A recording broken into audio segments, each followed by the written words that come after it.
अस्सलाम वालेकुम दोस्तों, आप लोगों से गुजारिश है इस वीडियो को सबसे पहले ज़्यादा से ज़्यादा शेयर कर दीजिए। जिस तरह से भारत के अंदर यूपी, बिहार, मध्य प्रदेश, महाराष्ट्र, दिल्ली बुलडोज़र चल रहा है, जिस तरह से बीजेपी गवर्नमेंट बुलडोज़र चलाकर या तो उनके राजनेताओं को फ़ायदा पहुंचाने के लिए कोशिश कर रही है या तो अडानी और अंबानी को देने की कोशिश की जा रही है।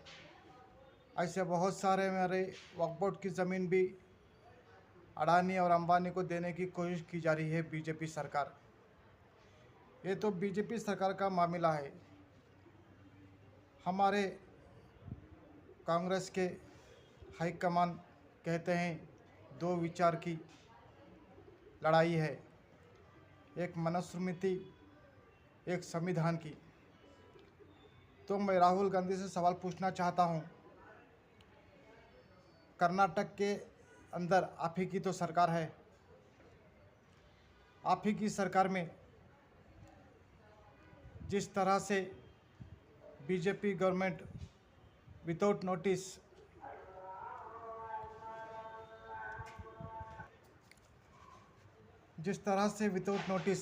बुलडोजर चला रही है बीजेपी गवर्नमेंट, सेम उसी तरह से हमारे कर्नाटक के अर्बन एरिया में भी चल रहे हैं।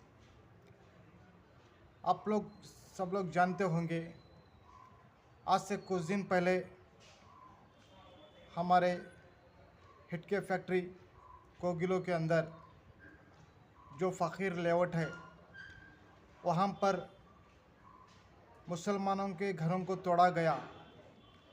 कम से कम 200 से 250 घर टूटे गए, डिमोलिशन करा दिया गया है। मुझे वहाँ पर भी डाउट हुआ उधर पे भी कोई बिल्डर का प्रॉब्लम रहेगा करके, जिससे मैं सवाल पूछ रहा था। शायद वो सवाल से पीछे भाग रहा था, मेरा जवाब नहीं दिया मेरे सवाल का। फिर उधर पे कुछ दिन के बाद में हमारे कर्नाटक के माइनॉरिटी मिनिस्टर आए तो बोले जब मैं आऊँगा खुशखबरी लेके आऊँगा। तो आए, सही बात है। जिस तरह से वो आए, स्वागत तो उनका बहुत अच्छे से किया गया था, मगर जिस जगह पे 200-250 घर थे उनको बिछड़ा दिया। जैसे हम लोग कबूतरों को फुटाने डालते हैं ना, थोड़ा वहाँ थोड़ा वहाँ थोड़ा वहाँ करके, उसी तरह से कोगिलो के उन गरीब मुसलमानों और हिंदूस के घर भी वहाँ पे बहुत थे, उन सबको बिछड़ा दिया और कह दिया हम आप सबको दूसरी कुछ ना कुछ अरेंजमेंट करा के देंगे करके बोल के चिल्ला चिल्ला करके उनको दे दिया, मगर पूरा भी नहीं दिया। अभी शायद 50 को कुछ दिया है और कई लोगों को देने का बाकी है। ये जो फुटाने की तरह बांट रहे हैं, इसको क्यों बांटा जा रहा है? जिस जगह पे एक ही कम से कम 30 साल से उधर पे लोग रह रहे थे, उन लोगों के वहीं पे उनका मुकाम देने के लिए क्यों नहीं सामने सरकार, क्यों उनको उठा के इधर 50 घर, उधर 50 घर, उधर 50 घर करके दिए? दूसरी बात, सेम उसी तरह से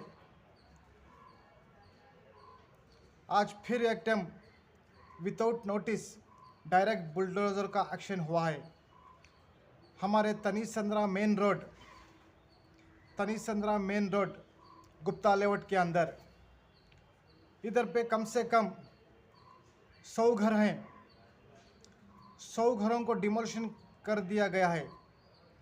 सवेरे 6 बजे आके जो हमारी माँ बहन मेहनत पढ़कर एक एक रुपया जमा कर एक छोटी सी साइड लेकर उधर पे एक सीट के घर लेकर बना कर रह रहे थे, उनको एकाएक सवेरे 6 बजे आके बेघर कर दिया। उनके छोटे से आशियानों को बर्बाद कर दिया कांग्रेस गवर्नमेंट ने। जो हम कल तक बीजेपी के ऊपर सवाल उठाते थे, अगर बीजेपी आ जाएगी तो मुसलमानों के घरों के ऊपर बुलडोज़र चल जाएगा, मुसलमानों के वक्फों की ज़मीनों के ऊपर बुलडोज़र चल जाएगा। आज हमारे कर्नाटक के अंदर क्या आ रहा है, सारे सारे चोर वक्फ बोर्ड में बैठे हैं। ऐसे कई मामले हैं वक्फ बोर्ड के, वो तो छोड़िए। जिस तरह से इधर पे बुलडोज़र किया गया है, उधर पे हमारे छोटे छोटे बच्चे, मासूम बच्चे, नौजवान बहनें और माएँ और हमारी बहनें, हमारे बुज़ुर्ग सब लाचार हो गए। आज ठंड इतनी पड़ रही है बेंगलुरु सिटी के अंदर, 10 नंबर टेम्परेचर के डिग्री में ठंड पड़ रही है। इस ठंड में उस मासूम बच्चों को लेकर वो कहाँ जाएंगे। थोड़े बहुत वहाँ के हमारे बुज़ुर्ग भाइयों और दोस्तों खाने पीने का इंतज़ाम किए हैं, अच्छी बात है। जिस तरह से इन लोगों का बुलडोज़र चल रहा है, वहाँ पर तो सारे के सारे कांग्रेसी वोटर थे। लगभग जब से वो लेआउट बना था तब से सारे के सारे कांग्रेस की वोटर ही थे। जब कांग्रेस की हुकूमत थी तो कहा जाता था यहाँ पर मुसलमान सेफ होंगे करके। आज मुसलमान की हालत यह हो गई, बेंगलुरु सिटी के अंदर, अर्बन एरिया के अंदर हर जगह बुलडोज़र चल रहा है।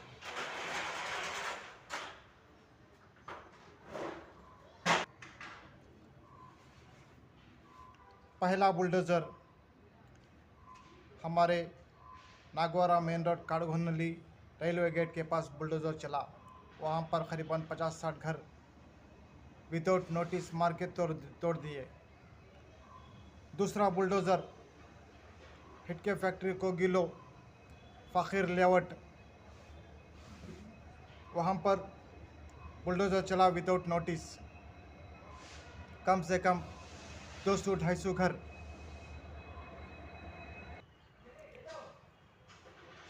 कोगिलो के अंदर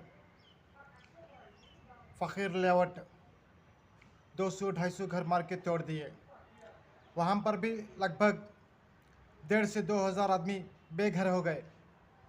वहाँ पे 90% मुसलमान थे, 10% हिंदूस थे।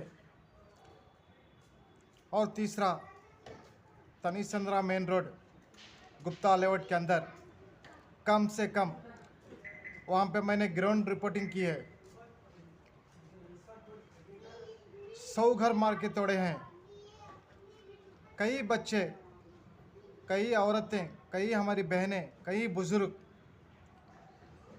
इस कड़कती हुई सर्दी के दौरान रात कैसे बिताए होंगे। इन लोगों को थोड़ी भी अक्ल नहीं आती है, थोड़ी भी शर्म और हया नहीं है, फिर भी कहते हैं हम 2 विचारधारा की लड़ाई लड़ रहे हैं करके। कौन सी विचारधारा है आपकी? कौन सी विचारधारा है? जिस तरह से बीजेपी बुलडोज़र चला रही है उसी तरह से तो अभी तो चला रहे हैं। जिस तरह से बीजेपी बुलडोज़र चला कर उनके नेताओं को, उनके सेठों को दे रही है ज़मीन, उसी तरह से अभी तो दे रहे हैं। ऐसे ही मैं रिपोर्टिंग करते करते जब पहुंचा तो मालूम चला कि उसके बगल में ही हमारे कर्नाटक के एक मिनिस्टर के 13 एकड़ की ज़मीन है। कितने? 13 एकड़ की ज़मीन है। उसको जाने के लिए रास्ता नहीं था, उसको जाने के लिए रास्ता नहीं था। इसीलिए उन गरीबों, लाचारों, माँ और बहनों के ऊपर, उनके घरों के ऊपर जो 1-1 रुपया देकर उधर पर ज़मीन लेकर एक सीट का घर बन के जो सुकून से रहे थे, एक छोटा सा आशियाना बनकर वहाँ पर रहे थे, उनके आशियानों को उजाड़ दिया। किस लिए? एक मिनिस्टर के 13 एकड़ की ज़मीन को जाने के लिए रोड नहीं था, इसलिए। कई अभी आएंगे राजनेता, बोलेंगे हम कुछ ना कुछ करेंगे, कुछ ना कुछ खुशखबरी देंगे, फिर भी फुटाने की तरफ बांटेंगे। उधर पे मिले थे मुझे बहुत सारे कांग्रेस के लपड़ झंडू, बहुत सारे मिले थे, तो कह रहे थे हम बात करेंगे, मिनिस्टर से बात करेंगे। हमारे कांग्रेस की सरकार की तरफ से इधर पे टेंट डाला है। टेंट की क्या ज़रूरत है जब उनके छोटे से आशीने को तोड़ दिए हैं? उनको टेंट की क्या ज़रूरत है? टेंट डाल के क्या बड़ा काम कर दिए? जब एक इंसान मेहनत पढ़कर 1,000 रुपया जोड़कर एक छोटी सी साइट लेकर जब उसके ऊपर घर बनता है तो उसको पता चलता है। उन मिनिस्टरों को पता नहीं चलता जिन मिनिस्टर की लैंड के लिए जाने के लिए रास्ता नहीं था, वो रास्ते के लिए उन गरीबों को बेघर कर दिए। अभी वो गरीब लोग कहाँ जाएंगे? अभी वो मजलूम लोग कहाँ जाएंगे? अभी वहाँ पर हमारी माँ बहन कहाँ जाएंगे? उधर के बुजुर्ग कहाँ जाएंगे? उन लोगों का पैसा कौन लौटाएगा? क्या कांग्रेस सरकार लौटाएगी? क्या उन लोगों को वहीं पर घर बसा कर देगी, या तुम्हारे मिनिस्टर के लिए रोड बना कर देगी? इतना तो मत गिरिए। मुसलमान का नाम लेकर आप जीते हैं, मुसलमानों की इस तरह से बर्बाद कर रहे हैं। उन लोगों के छोटे से आशियानों को तोड़ तोड़ के, उन लोगों कर बेघर करके, उन लोगों की बदवा मत लीजिए। जितने भी मेरे लपड़ झंडू कांग्रेसी देख रहे हैं, थोड़ा गौर से सुन लीजिए। जो भी मुसलमान का नाम लेकर आप वोट ले रहे हैं ना, बीजेपी और आप में कुछ भी फर्क नहीं है।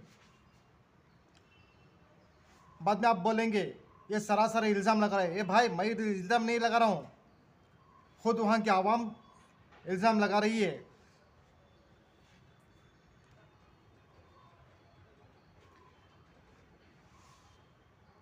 बात आप बोलेंगे ये इसके ऊपर केस करना चाहिए के, ये मैं नहीं कह रहा हूँ। ये सुन लीजिए, वहाँ की ही जनता, वहाँ के ही आपके वोटर, जब से वो लेआउट बनाए थे तब से वो उधर का वोटर आप ही का वोटर है, कांग्रेस का वोटर है। वहाँ की जनता खुद कह रही है।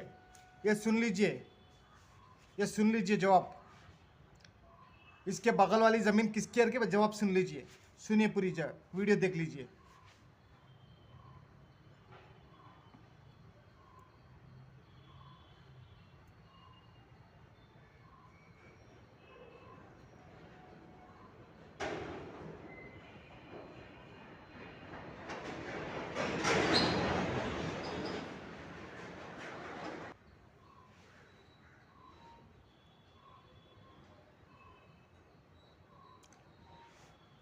तो आपने वीडियो देखा, टाइम एमएलए 2 टाइम मिनिस्टर ये साफ सीधा कह रहे हैं।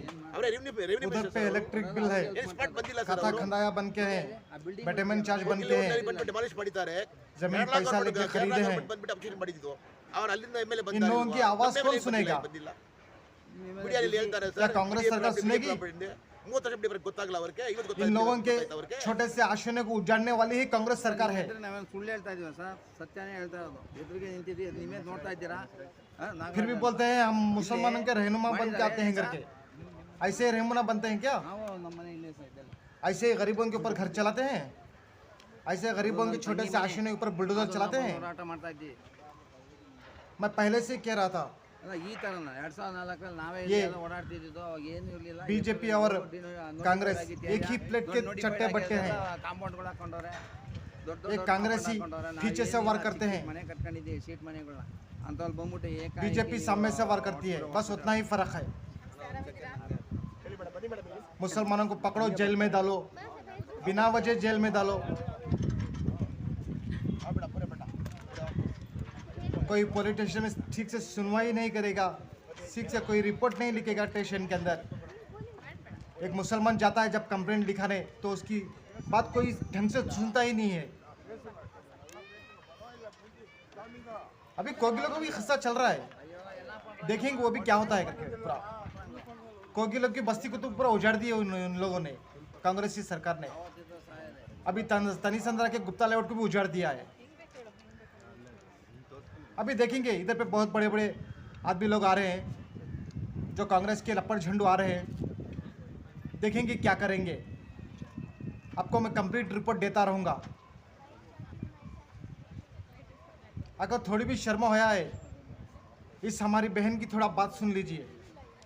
कैसा छोटे छोटे बच्चों को, बैकू बच्चों को आप लोगों की पुलिस ने घर के बाहर निकाल के कैसे खड़ा किया, थोड़ा सुन लीजिए इस औरत को।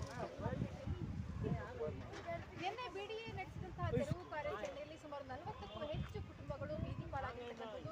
ಇವತ್ತಿಗೂ ಕೂಡ ಈ ಕ್ಷಣಕ್ಕೂ ಕೂಡ ಅವರ ಒಂದು ಜೀವನ ಎಷ್ಟು ಕುಟುಂಬಗಳು ಇಲ್ಲಿ ಮನೆಯನ್ನು ಕಳೆದುಕೊಂಡಿದ್ದಾರೆ. 60 ಮನೆ ಮಾಡಿದ್ರು, 60 ಮನೆ 30 ಮನೆ ಡೆಮಾಲಿಷ್ ಮಾಡಿದ್ದಾರೆ, 20 ಮನೆ ಡೆಮಾಲಿಷ್ ಮಾಡ್ತಿದ್ದಾರೆ. ಇದು ನೋಟ್ ಅವ್ರ ಡಾಕ್ಯುಮೆಂಟ್ ಸೇಲ್ ಡೀಡ್ सुन लिए वीडियो में, खाता खर्चा सर्टिफिकेट थोड़ी भी आपको शर्म होया है? ಇಲ್ಲ ಕಂಪ್ಲೀಟ್ ಡಾಕ್ಯುಮೆಂಟ್ दिया। अगर आप में थोड़ी भी इंसानियत रही, उन लोगों के लिए वहीं पर घर बन के दीजिए, उन लोगों पर वहीं पे रहने की सहूलत करके दीजिए, ಸೊ ಈ ಮನೆಯನ್ನ ತೆರವು ಕಾರ್ಯಾಚರಣೆ ಮಾಡಿಸ್ಲಿಕ್ಕೆ ಏನು उन लोगों के वहीं पर छोटे से आश्रय बना के दीजिए। ಬಿ ಡಿ ಎ ಪ್ರಾಪರ್ಟಿ ಅಂತಾರೆ ಈಗ, ಬಟ್ ಅವಾಗ ಆಗಿನ ಕಾಲದಿಂದ 96 ಇದು ಲೇಔಟ್ आपको मैं कंप्लीट रिपोर्ट देता रहूँगा ಲೇಔಟ್ ಮಾಡಿ ನಮ್ಗೆ ಕೊಟ್ಟರೆ कोगिलो और ये तनिसंद्रा के बारे में। ಆಗಿದೆ, ಕೆಲವೊಂದು ನೋಟಿಸ್ ಜಿಪಿ ಆಗಿದೆ। अगर आप मेरे चैनल पे नए हैं तो मेरे चैनल को सब्सक्राइब कीजिए, अगर फेसबुक में देख रहे हैं तो मेरे चैनल को फॉलो कीजिए, 2004ರಲ್ಲಿ अगर इंस्टाग्राम में देख रहे हैं तो मेरे चैनल को फॉलो कीजिए। ಮೇಡಮ್ ಅವಾಗ ಇಲ್ಲಿ ಏನು देखते रहिए ಬಿಲ್ಡಿಂಗ್ಗಳೆಲ್ಲ ಎದ್ದಿದೆ इन लोगों की औकात कितनी है। 2004 ಆದ್ಮೇಲೆ ಅದೆಲ್ಲ सिर्फ नाम मुसलमान का काम इन लोगों का चाहिए। ಮಾಡ್ಕೊಂಡು बस एक मिनिस्टर की 13 एकड़ की जगह के लिए, आने जाने के रास्ते के लिए उनको जगह नहीं थी, इसीलिए गरीबों के ऊपर, ಇಲ್ಲಿ ಸ್ವಂತ ಮನೆ उनके आश्रयों के ऊपर बुलडोजर चला दिया। ಏನ್ ಹೇಳ್ತಾರೆ ಈಗ ಅದಕ್ಕೆ ಬಿಸ್ಕಾಂ ಬಿಲ್ ಇದೆ ನಿಮ್ಮ ಹತ್ರ, ಹಾಗೆ ಖಾತಾ अभी कहीं आएंगे कमेंट में मुझे गाली देंगे, ಮಾಡ್ತೇನೆ कांग्रेस के लपड़ झंडो। ಉತ್ತರದಕ್ಕೆ ಅಕ್ರಮ ಈಗ ಆ ಲೆಕ್ಕದಲ್ಲಿ ಇವ್ರು मुझे कोई फर्क नहीं पड़ता, ಎಲ್ಲ ಕ್ರಮ ಇದು क्योंकि मेरी माँ बहन रोड पर आए हैं आज। ಕ್ರಮವಾಗಿ ಮಾಡ್ಕೊಂಡು ಬರಲ್ಲ ನಮ್ಗೆ ಏನು ಬೆಳಗ್ಗೆ ಎದ್ದು ಕೂಲಿ ಮಾಡೋಕೆ ಹೋಗಲ್ಲ, ಕೂಲಿ ಮಾಡಿ ಜೀವನ ಮಾಡೋರು ಯಾರು ಇಲ್ಲಿ ಶ್ರೀಮಂತರು ಇಲ್ಲ। जो कोई भाई मेरा वीडियो देख रहा है, इस वीडियो को ज़्यादा से शेयर कीजिए। ಹೇಳ್ಕೋಬೋದು ಎಲ್ಲ ನೆನ್ನೆ ನಾನು ಟಿ ವಿ ನೆನ್ನೆ ಹೇಳ್ತಾರೆ अभी आने वाले चुनाव में इन लोगों को हरा के देश पे भगाना है। ಇದು ಮಾಡ್ಕೊಂಡವ್ರೆ ಅಂತ अल्लाह के फजल करम से और 2 पार्टी ತಾನೆ ಇಲ್ಲಿ ಬಂದು ವಾಸ್ತವತೆ इम्प्रूव हो रहे हैं। ನೀವು ಯಾರ ಹತ್ರ ಮನೆ ಸೈಟ್ ತಗೊಂಡಿದ್ದೀರಿ? ಓನರ್ इंशाल्लाह उनको सपोर्ट कीजिए। ಓನರ್ ಏನ್ ಹೇಳ್ತಾರೆ? इस तरह से इनका ಸೇಲ್ ಮಾಡಿ 30 गद्दारों को सपोर्ट मत कीजिए, सिर्फ मुसलमान का नाम चाहिए इनको। ಅವ್ರೇನು ಹೇಳ್ತಾರೆ, ನಾನು ರಿಜಿಸ್ಟರ್ ಮಾಡಿ ಕೊಟ್ಟಿದ್ದೀನಿ, ನಾನು अभी आएंगे हमारे माइनॉरिटी मिनिस्टर भी आएंगे, खुशखबरी लेके आएंगे। ನೀವು ಫೈಟ್ ಮಾಡ್ಬೇಕಂತ ಅವ್ರು ಕೇಳ್ತಾರೆ। हाँ, खुशखबरी लेके आएंगे। ಮಾರ್ನಿಂಗ್ ಬಂದು मैं जब भी आऊँगा खुशखबरी लेके आऊँगा। ವಿದೌಟ್ टीम इस तारीख को मैं आता हूँ, आके मैं भी फुटाने बांटता हूँ। दुकान के पास येलो कलर की ईटी का हाँ, कार फुटाने खड़ी बांटता हूँ मैं भी, है। येलो बोर्ड आके वही उसी तरह से फुटाने बांट के जाएंगे। थोड़ा हटा दीजिए। ಚೇರ್ಮನ್ ಗೊತ್ತಾಗಿಲ್ಲ ಮೇಡम, ಡೆಮಾಲಿಷನ್ ಗೊತ್ತಾಗಿಲ್ಲ ಅಂತ मोहतरम जब वो आएंगे हजरात, लपड़ झंडू तैयार रहेंगे। जो दुकान के पास येलो बोर्ड ईटी का कार खड़ी ये है लो आ गए, ये लो आ गए, ये तो लो आ थोड़ा गए। उठा दीजिए। मस्जिद के लिए पानी अभी इनकी मंगाया दिन गया प्रतिदिन चलते है। रहिए, इसी तरह से मुसलमानों की बस्तियों को उजाड़ते रहेंगे। ये कांग्रेस और बीजेपी का काम यही है बस। चलिए मेरे दोस्तों, आज की रिपोर्ट इतनी है। अगर वीडियो अच्छी लग रही है तो इसको शेयर कीजिए और कमेंट कीजिए। अगर मेरे चैनल पर नए हैं तो सब्सक्राइब और फॉलो कीजिए। चलिए अल्लाह हाफिज़। 2 ಸಲ ML ಆಗಿದ್ದಾರೆ, 2 ಸಲ ಮಿನಿಸ್ಟರ್ ಆಗಿದ್ದಾರೆ।